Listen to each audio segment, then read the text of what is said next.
नमस्कार, मैं हूं मधुलिका और स्वागत है आप सभी का आपके अपने पसंदीदा कार्यक्रम ग्रह नक्षत्र और आप में। अपने इस कार्यक्रम में हर रोज़ सुबह हम आपके लिए लेकर आते हैं आपकी समस्याएं। तो लीजिए, एक बार फिर से लाए हैं आपके लिए आपकी समस्याओं की समाधान और साथ ही साथ आपको देने वाले हैं ज्योतिष विज्ञान से जुड़ी हुई कुछ रोचक जानकारियां और जानेंगे क्या है खास आज के दिन में, यानी कि आपका दैनिक राशिफल, और जानेंगे समृद्धि टिप्स में भी कुछ खास बातें। तो आइए इसी के साथ कार्यक्रम के सिलसिले की शुरुआत करते हैं और सबसे पहले हम बात करेंगे आपके दैनिक राशिफल की, जिसे बताने के लिए हमारे साथ स्टूडियो में मौजूद हैं आचार्य राजेश जी। आचार्य जी, आपका बहुत बहुत स्वागत है हमारे कार्यक्रम में। नमस्कार।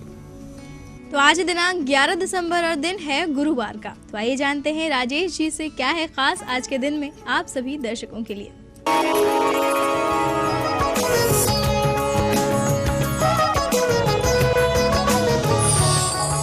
आइए दैनिक राशिफल का शुभारंभ करें प्रातः काल के पंचांग से।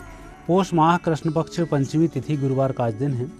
शुभ समय प्रातः 9 बजे से 10:30 तक, राहु काल दोपहर 1:30 से दोपहर 3 बजे तक। आज चंद्रमा है कर्क राशि में। दैनिक राशिफल का शुभारंभ करें सबसे पहली राशि मेष से। मेष राशि वाले व्यक्तियों के लिए आज गुरु और चंद्रमा का योग उत्तम फल प्रदान कर रहा है, लेकिन जब भी गुरु और चंद्रमा चतुर्थ भाव से चलें, ऐसी स्थिति में दृढ़ निश्चय के साथ ही कार्य संपन्न हो पाते हैं। तो निश्चय दृढ़ करें क्या करना है क्या नहीं। वृषभ राशि। वृषभ राशि वाले व्यक्तियों के लिए आज समय अनुकूल है, परिस्थितियां भी बेहतर होती चली जा रही हैं। दोपहर बाद मित्रों की अच्छी मदद मिलेगी। मिथुन राशि।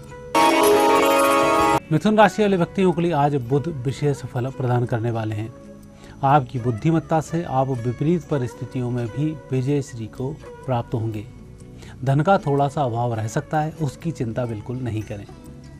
कर्क राशि। कर्क राशि वाले व्यक्तियों के लिए आज योग सही होने के कारण सोचने समझने की क्षमताओं में वृद्धि होगी, लेकिन किसी व्यक्ति को मार्गदर्शन बिना पूछे न दें, अन्यथा वह समस्या आपके ऊपर ही आ सकती है। सिंह राशि। सिंह राशि वाले व्यक्तियों के लिए गुरु और चंद्रमा है द्वादश भाव में। आपकी राशि के स्वामी सूर्य आज आपकी मदद करेंगे। यात्राओं में सफलताओं की प्राप्ति होगी। जो भी आप यात्राएं कर रहे हैं उसमें धन की व्यवस्था पहले कर लें। कन्या राशि। कन्या राशि वाले व्यक्तियों का आज दिन अच्छा रहेगा। दिन फलित है, परिस्थितियां बेहतर हैं। आप जो कार्य भी करना चाहेंगे उस कार्य का शुभारंभ कर सकते हैं। तुला राशि। तुला राशि वाले व्यक्तियों का आज सच से सामना होगा। जो परिस्थिति विपरीत चल रही थी वह सही होंगी। वो जहां आप काम कर रहे थे वहां कुछ विपरीत परिस्थितियां भी निर्मित हो सकती हैं। जितना आप में धैर्य होगा, विजयश्री आपको उतनी ही जल्दी प्राप्त होगी। उत्तेजित ना हो। वृश्चिक राशि।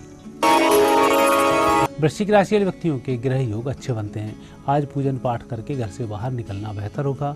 भगवान की कृपा से आपके कार्य संपन्न होंगे। आज ऐसे लोग आपकी मदद करेंगे जिन्हें आप जानते भी नहीं हैं। धनु राशि। धनु राशि वाले व्यक्तियों को शांत रहकर अपने कार्य को करते रहना चाहिए। कोई व्यक्ति आकर आपके कार्य में अवरोधक बन सकता है, उसकी आप चिंता नहीं करें। अपने काम से काम रखें, बेहतर होगा। मकर राशि। मकर राशि वाले व्यक्तियों का आज दिन अच्छा चल रहा है। दूसरे की मदद से आपके कार्य संपन्न होंगे। आप जो कार्य कर रहे हैं उस कार्य को छोड़कर किसी नए कार्य का भी शुभारंभ कर सकते हैं और दोनों काम आप बखूबी करते रहेंगे। कुंभ राशि। कुंभ राशि वाले व्यक्तियों को आज जल्दबाजी पर नियंत्रण रखना होगा। तनाव मुक्त रहना होगा। धन की व्यवस्था भी करनी होगी, तब जाकर कहीं सफलताओं की प्राप्ति होगी। मीन राशि। मीन राशि वाले व्यक्तियों का समय अच्छा चल रहा है। आपके रुके हुए कार्य आपकी बुद्धिमत्ता से ही चलने शुरू होंगे। स्वविवेक से लिए गए निर्णय ही फायदेमंद साबित होंगे। ये था आपके लिए आज का दैनिक राशिफल और आइए अब जानते हैं क्या खास लेकर आए हैं राजेश जी आप सभी के लिए समृद्धि टिप्स में। अभी पोष मास चल रहा है। पोष मास में कई छोटे छोटे उपाय भी किए जाते हैं जिनसे कि जो हमारी रोजमर्रा की समस्याएं होती हैं उनका निराकरण हो सके। आज गुरुवार का दिन है। गुरुवार के दिन में हल्दी की पूजन की जाती है। इस पूजन को करने से घर में यदि धन का अभाव है, कर्ज अधिक बढ़ गया है तो उससे मुक्ति मिल जाती है। इसमें एक छोटा सा चौकोर रुमाल लिया जाता है जो पीले कलर का होता है उसके ऊपर पीले चावल रख दिए जाते हैं। पीले चावल के ऊपर हल्दी की एक गठाना रख दी जाती है। हल्दी कुमकुम से इसकी पूजन की जाती है और एक सिक्का लाल फूल चढ़ा दिया जाता है। ऐसा करने के बाद इस हल्दी की आरती करते हैं। आरती करने के बाद हलवे का इनको भोग लगाते हैं और भोग लगाकर भोग घर के लोग सभी प्रसाद के रूप में ग्रहण कर लेते हैं और इस हल्दी को उसी रुमाल में लपेट कर तिजोरी में रख दिया जाता है। प्रति गुरुवार इसकी आरती की जाती है। ऐसा करने से धन का अभाव दूर हो जाता है, रूठी हुई लक्ष्मी वापस प्राप्त हो जाती है। ये थी आज की समृद्धि टिप्स सिर्फ आपके लिए। और आचार्य जी, आप हमारे स्टूडियो में आए, आपने दर्शकों को उनका दैनिक राशिफल और समृद्धि टिप्स बताई, उसके लिए आपका बहुत बहुत धन्यवाद। धन्यवाद। तो आपके दैनिक राशिफल और समृद्धि टिप्स के बाद बारी आ गई है कार्यक्रम में एक छोटा सा ब्रेक लेने की। ब्रेक के उस पार हम जानेंगे आपकी समस्याएं और देंगे उनके समाधान, लेकिन उसके लिए कहीं जाइएगा मत, बने रहिए हमारे साथ, देखते रहिए कार्यक्रम ग्रह नक्षत्र और आप।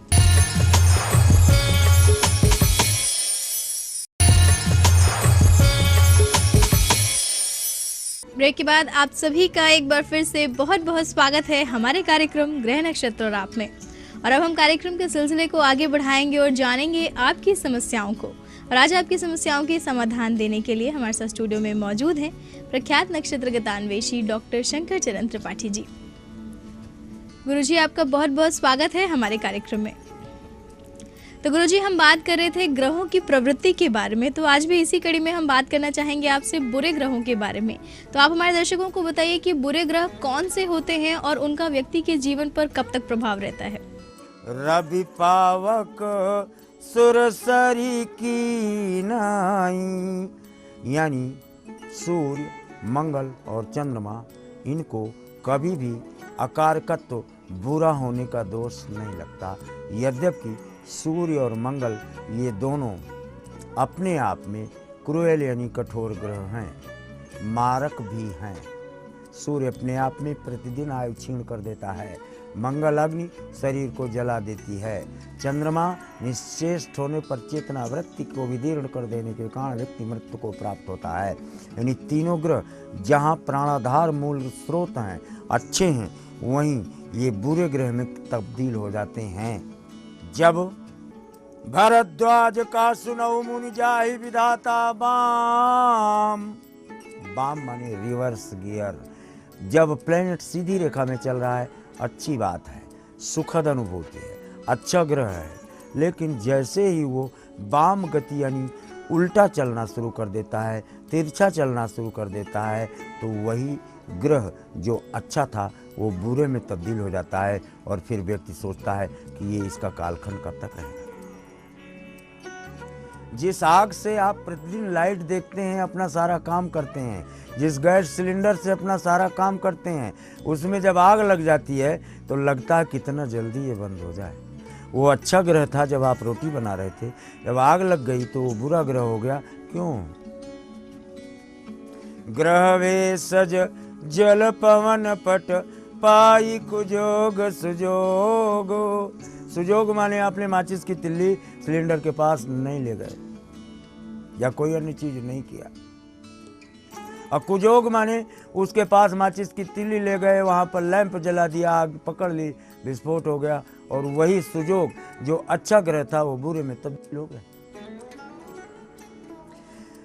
लेकिन अच्छे और बुरे ग्रहों की श्रेणी अलग क्रमबद्ध किया हमारे ऋषियों ने। शनि को बुरा ग्रह कहा गया है, लेकिन शनि वैराग्य और मोक्ष का प्राणदाता, मूल ग्रह, प्राणपान समान उदान और प्राण को संचालित करने वाला होने के कारण इसको बुरा होने का दोष या आरोपण नहीं लग सकता। जबकि दुख देना जल्लाद का काम, जेलर का काम, पुलिस का काम, चीफ जस्टिस का काम, राष्ट्रपति का काम, ये क्रूएल हो सकते हैं, कठोर हो सकते हैं देश के हित में। वही अच्छा है और वही बुरा है। ताहि धूल मेरु सम जनक जमो, ताहि ब्याल समदाम। व्यक्ति की जब ग्रही स्थितियां बदल जाती हैं, विपरीत होती हैं, तो रज्जौ सर्पौ हेतुर भ्रमा का प्रतिभास होने लगता है। रस्सी में सर्प, सर्प में रस्सी। जिस बाप को व्यक्ति कहता है कि जिस माँ को व्यक्ति कहता है, जातक कहता है, मातु पिता गुरु प्रभु की वाणी, अभी नहीं विचार करिए सो बजानी, इनकी बातों को मानते हैं। लेकिन जब विपरीत परिस्थिति आ जाती है तो उसी बाप को, उसी माँ को, बाप क्या है सूर्य, माँ क्या है चंद्रमा, भाई क्या है मंगल, बुध क्या है बहन, बृहस्पति क्या है शुक्र, बृहस्पति और शुक्र क्या है गुरु। सारे ग्रह अपने आप में आपके परिवार के ही मेंबर्स हैं और परिवार की ही पूरी फैमिली है वो, जिनका अध्ययन पृथ्वी पर न होकर आकाशमंडल में होता है। और वो जनक जम, आपका बाप ही हिरण्यकश्यप की तरह जब बेटा प्रहलाद का सिर काटने को दौड़ रहा है, लोग अपने बेटे को बाहर नहीं भेजते, दशरथ अपने बेटे को एक्साइलमेंट 14 ईयर्स का दे रहा है। कृष्ण किसी गली में भी घुस जाता है तो यशोदा रोती है, लेकिन मथुरा वाले जलंधर के आक्रमण से बचने के लिए कृष्ण को गांव छोड़ने के लिए मजबूर कर देते हैं और वो भाग के द्वारिका में जाकर शरण लेता है। यानी स्वयं माता पिता भी अनुकूल होते हैं कुछ कालखंड के लिए, लेकिन जब अनुकूल परिस्थितियों से विरत माता पिता और भाई बहन भी होते हैं तो वो भी शत्रु प्रतीत होने लगते हैं। अर्थात बुरे ग्रह वास्तव में अपने कालखंड में वहाँ तक रहते हैं जहाँ तक व्यक्ति के हर कार्य का निगेटिव यानी नकारात्मक भावों के सृजन का मूल आधार शनि, राहु, केतु, मंगल ये करते हैं। इनको बुरे ग्रहों की श्रेणियों में रखा गया है। यद्यपि जब ये अच्छा उच्चता को प्राप्त होते हैं तो ये अच्छे से अच्छे सकारात्मक ग्रह के स्थान पर भी बहुत उच्च कोटि के परिणाम देते हैं। अतः बुरा और अच्छा कोई ग्रह होता नहीं। ये जब जे ही थ्रस्ट यानी आकाशमंडल से वायु का जैसा प्रवाह भेजा जाता है उसके अनुसार वही ग्रह देश काल और परिस्थिति में अच्छा सिद्ध होता है और वही ग्रह देश काल और परिस्थिति में बुरा हो जाता है। ऐसा प्रमाणों से देखा जाता है। तो आज आपको गुरुजी ने बताया कि बुरे ग्रह कौन से हैं और उनका व्यक्ति के जीवन पर कब तक प्रभाव रहता है। और इसी जानकारी के साथ वक्त हो गया है आपकी कॉल्स को लेने का। तो आइए जुड़ते हैं हम अपने आज के दिन के पहले कॉलर से और जानते हैं क्या है उनका प्रश्न। प्रणाम गुरुजी, मेरा नाम ममता गौड़ है। मेरी जन्म तिथि है 14 नवंबर 79। जन्म समय है 11 बजे सुबह। जन्म स्थान है सारनगर, चूरू, राजस्थान। मेरा सवाल ये है गुरुजी आपसे, मेरा तलाक हो चुका है, मेरी दूसरी शादी कब होगी, मेरी सरकारी नौकरी कब लगेगी। आज की पहली कॉल हमें की है चूरू राजस्थान से ममता गौड़ जी ने।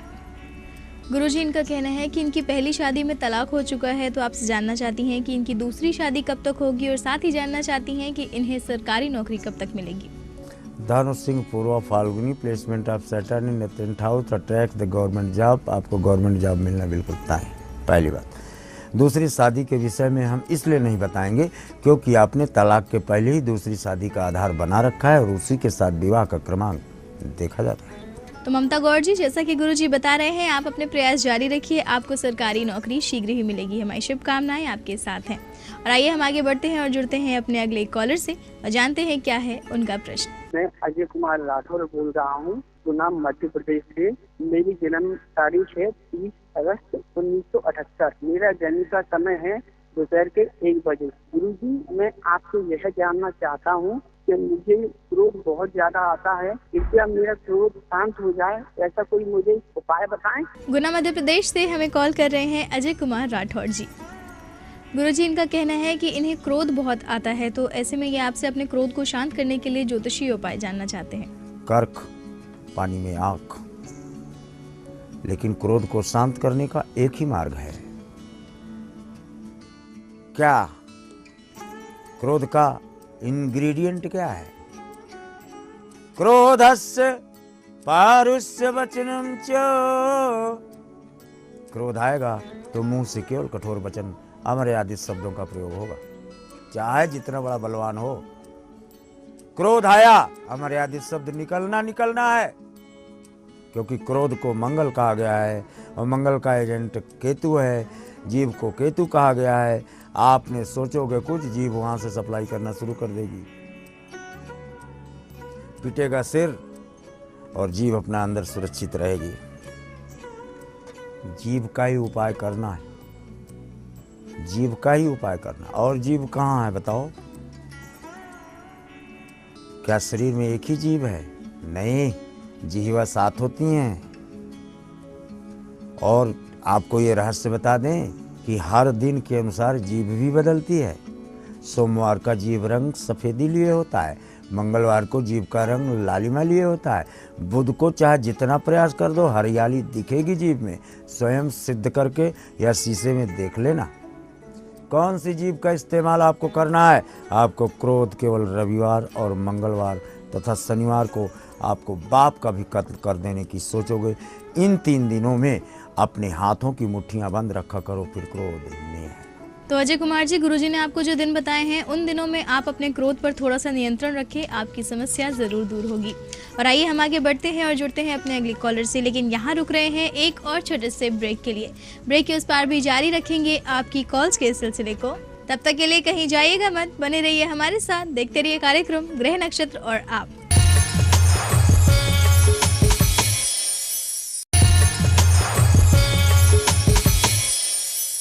ब्रेक के बाद आप सभी का एक बार फिर से बहुत बहुत स्वागत है हमारे कार्यक्रम ग्रह नक्षत्र और आप में।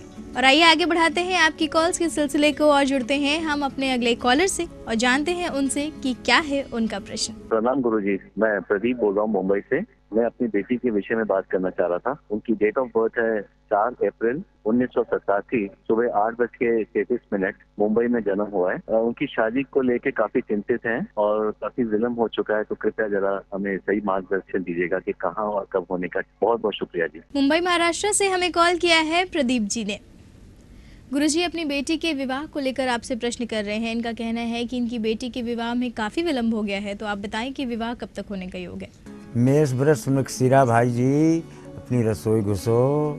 गड़बड़ आपके घर में है, उसकी कुंडली में कोई गड़बड़ नहीं है। घर घुसो, नॉर्थ यानी उत्तर की तरफ आप निकलते हो अपनी रसोई से, और जब घुसते हो तो दाहिने हाथ में चूल्हा, नीले स्लेटी रंग का प्लैंक, व्हाइटिश स्ट्रिप्स हैं इसमें, सीधी रेखा में जल। इस जल और इस चूल्हे के बीच में लकड़ी का पार्टीशन दे दो। 72वें दिन शादी फाइनल होती है। और आपने अपनी पुत्री का नाम तो यार अलावा प्रथमाक्षर से ही इनको शादी का क्रमांक देखा जाता है। डेट आपको मिलेगी उपाय के 42वें दिन जी। तो प्रदीप जी, गुरुजी ने आपको जो उपाय बताया है आप उसे विधि पूर्वक अपनाइए। हमें उम्मीद है आपकी समस्या बहुत जल्द दूर होगी। और आइए हम आगे बढ़ते हैं और जुड़ते हैं अपने अगले कॉलर से और जानते हैं उनसे क्या है उनका प्रश्न। गुरुजी नमस्कार, मैं रुचि पांडे गोरखपुर से बोल रही हूँ। मेरी डेट ऑफ बर्थ 1171 है और जन्म स्थान कानपुर देहात, और रात्रि को 10:30 बजे मेरा जन्म हुआ है। मेरे पति से भी मेरी पथरी नहीं खाती और मैं बहुत ज्यादा कष्टित हूँ। मुझे डायबिटीज है, कृपया इसका समाधान बताएं। गोरखपुर उत्तर प्रदेश से हमें कॉल कर रही हैं रुचि पांडे जी। गुरुजी, इनका कहना है कि इनके वैवाहिक जीवन में समस्या आ रही है, इनका तालमेल नहीं है इनके पति के साथ, और साथ ही इनका स्वास्थ्य भी ठीक नहीं रहता है। तो ऐसे में आप इन्हें कोई ज्योतिषीय उपाय बताइए। सिंह कुंभ सदविशा, आपको पहली बार हमने बताया था कि कुंभ वाले को शादी नहीं करना चाहिए। उसका गृहस्थ आश्रम कभी अच्छा हो ही नहीं सकता, नहीं हो सकता। और शादी कर लिया है तो फिर सहनशीलता होनी चाहिए। दुर्गति के अलावा दूसरा विकल्प नहीं है। क्यों ऐसा है? राहु और चंद्रमा सप्तम है। और राहु और चंद्रमा कब होता है? जब चंद्रमा में ग्रहण होता है तो उस दिन आफत आ जाती है। और आपके जीवन में राहु और चंद्रमा सप्तम पर है, जिंदगी भर का ग्रहण। और राहु जब मुई आई ग्रसे तब को न होता सहाय हमारो। कोई सहायता नहीं कर पाता, लेकिन राहु को गिरफ्तार करने की ताकत किसे प्राप्त है? मंगल को। मंगल क्या है? बरगद। बोनसाई बरगद ले आओ और लाल गमरे में लगा दो और प्रतिदिन जल डालो। यही पति जिससे अब तक नहीं पटी, आपका फिर से परिक्रमा करता हुआ नजर आएगा। तो रुचि पांडे जी, गुरुजी द्वारा बताए हुए उपाय को आप विधि पूर्वक अपनाइए और आपकी जो भी समस्याएं हैं वो सभी बहुत जल्द दूर हो जाएंगी। हमारी शुभकामनाएं आपके साथ हैं। और आइए दर्शकों, हम आगे बढ़ते हैं और जुड़ते हैं अपने अगले कॉलर से और जानते हैं उनसे क्या है उनका प्रश्न। गुरुजी प्रणाम, मैं संजय पांडे बोल रहा हूँ देहरादून से। मेरी जन्म तिथि है 1 जुलाई 1964। जन्म समय है 5:55 और जन्म स्थान है पिथौरागढ़ उत्तराखंड। गुरुजी मेरा प्रश्न है कि मेरी आर्थिक उन्नति का योग कब से है और मेरा स्वयं का मकान कब तक बनेगा? धन्यवाद। संजय पांडे जी ने हमें कॉल किया है देहरादून उत्तराखंड से। गुरुजी आपसे जानना चाहते हैं कि इनकी आर्थिक स्थिति में उन्नयन कब तक मिलेगा और साथ ही जानना चाहते हैं कि ये अपना मकान कब तक बना पाएंगे, कृपया बताइए। मिथुन कुंभ पूर्वा भाद्रपद का स्वामी मंगल मकान बनाने का टाइम अगस्त से ही प्रारंभ हो चुका है और मकान बनाने में आपको टाइम लगेगा टोटल 17 महीने। तो अगस्त से 17 महीना जोड़ लो, वहाँ आप अपने मकान में पहुँच चुके होंगे। और जब मकान बना रहे हो तो आर्थिक स्थिति निश्चित तौर पर ठीक होगी, इसलिए दूसरा प्रश्न आपका अग्रणी होने से आग्रह है। तो संजय पांडे जी, जैसा कि गुरुजी बता रहे हैं, आप अपने प्रयास जारी रखिए, आपका मकान बहुत जल्द बनेगा। और आइए दर्शकों, इसी के साथ हम आगे बढ़ते हैं और जुड़ते हैं अपने आज के दिन के आखिरी कॉलर से और जानते हैं उनसे क्या है उनका प्रश्न। प्रणाम गुरुजी, मैं रत्नाकर प्रसाद सिंह घाटशिला झारखंड से बोल रहा हूँ। मेरे बच्चे का नाम रुपेश रोशन है, जिनकी जन्म तिथि 10/9/1981 है। समय 5:05 सुबह है। जन्म स्थान रांची है। इनके शादी में विलम्ब हो रही है। इनकी शादी कब होगी? कृपया कुछ ज्योतिषीय उपाय बताएं। आज की आखिरी कॉल हमें कर रहे हैं रत्नाकर सिंह जी, जमशेदपुर झारखंड से। गुरुजी अपने बेटे के विवाह को लेकर आपसे प्रश्न कर रहे हैं। इनका कहना है कि इनके बेटे के विवाह में विलम्ब हो रहा है, तो आप इन्हें बताएं कि उनके बेटे का विवाह होने का योग कब तक है। सिंह मकर उत्तरा साढ़ा मंगल और वीनस यानी 12/5/17 8 अगस्त बीत गया। विवाह पक रहा है आपका और लड़का पका रहा है और लड़के ने ही लड़की का चयन कर रखा है। यही आपको बताएगा 18 फरवरी 2015 को। तो रत्नाकर सिंह जी, उम्मीद है गुरुजी द्वारा आपको अपने बेटे के विवाह के संबंध में मार्गदर्शन मिल गया होगा। और गुरुजी, आप हमारे स्टूडियो में आए, आपने दर्शकों के सवालों के जवाब दिए, इतनी रोचक जानकारियां दी, उसके लिए आपका बहुत बहुत धन्यवाद। तो इसी के साथ आज के कार्यक्रम में बस इतना ही। कल आपसे फिर मुलाकात होगी इसी समय इसी चैनल पर। तब तक के लिए अपनी होस्ट मधुलिका को दीजिए इजाजत। नमस्कार।